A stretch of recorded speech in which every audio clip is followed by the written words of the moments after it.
Bonjour, dans cette vidéo, tu vas apprendre à travailler avec l'affixe d'un point. On va en particulier calculer l'affixe d'un vecteur. Alors, ici, donc, on te donne 4 points A, B, C, D, avec leur affixe réel. Et on voudrait, dans un premier temps, placer ces 4 points dans notre repère. Alors, ce repère, il faut le voir autrement maintenant. Déjà, le nom des axes ont changé. L'axe des abscisses, on va l'appeler l'axe des réels. L'axe des ordonnées, on va l'appeler l'axe des imaginaires.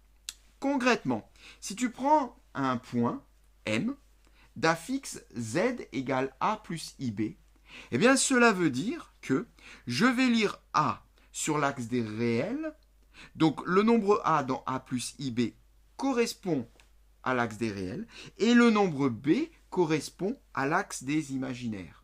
C'est-à-dire que dire que M a pour affixe A plus IB, eh bien c'est pareil que de dire que M a pour coordonnées A et B.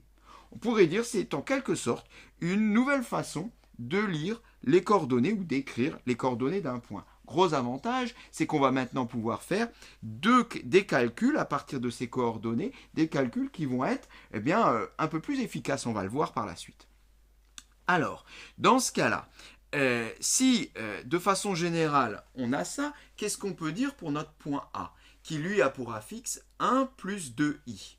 Bien, si je reproduis ce qui a été dit, cela veut dire que A égale à 1 et B égale à 2, et donc que le point A aura pour coordonnées 1, 2. Donc le point A, je lis A ici sur l'axe des réels, qui vaut 1, je lis B 2 sur l'axe des imaginaires, et je place donc mon point A de coordonnées 1, 2. On dira cette année d'affixe 1 plus 2i. Quant à B, alors B, il a pour affixe 3. 3 tout court. Il n'y a pas de i. Bien, s'il n'y a pas de i, cela veut dire que au niveau de l'axe des imaginaires, ça vaut 0. Ici, c'est comme si j'avais 3 plus 0i. Si j'applique ce qu'on vient de dire avant, eh bien B a donc pour coordonnées 3, 0. Donc B se trouve sur l'axe des réels. B se trouve ici. Voilà le point B de coordonnées 3, 0 ou d'affixe 3. Quant à C, eh bien c'est le contraire. C a pour affixe moins i. Ce qui veut dire que lui, par contre, il n'a pas de A. C'est comme si j'avais ici 0 moins i. Du coup, C a pour affixe moins i signifie que C a pour coordonnées 0 moins 1. Ici, c'est comme si on avait moins 1 i.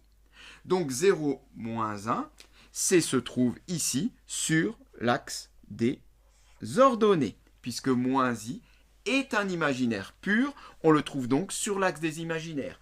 Comme B était un nombre, C n'est pas un imaginaire pur. C a pour affixe un imaginaire pur, B a pour affixe un réel, donc B se trouve sur l'axe des réels. Finissons avec D. Alors D, c'est un peu plus général. Il est sous la forme classique A plus IB, avec A qui vaut moins 3 et B qui vaut moins 1. C'est donc le point de coordonnées moins 3, moins 1, moins 3, moins 1. Le point B se trouve à cette position-là. Voilà pour nos points A, B, C et D. Alors maintenant, on va faire un tout petit peu de calcul et on voudrait calculer les affixes de AB, de CD, de AB plus CD et de 3AB. Bon, tout cela pour appliquer quelques petites propriétés basiques qui ne devraient pas te poser de problème. On dit par exemple que de façon générale, le vecteur Mn a pour affixe Zn moins Zm, où Zn c'est l'affixe de n, tu t'en doutes, et Zm c'est l'affixe de m. On inverse, on retourne, comme pour les coordonnées de vecteurs, comme on le faisait en classe de seconde. Là, qu'est-ce qu'on va faire? Pour AB, on va faire les calculs à part. Je vais donc faire ZB moins ZA. ZB vaut 3, moins ZA, donc moins 1 plus 2i. Ça va faire donc 3 moins 1 moins 2i, après réduction, 2 moins 2i. AB a donc pour affixe 2 moins 2i.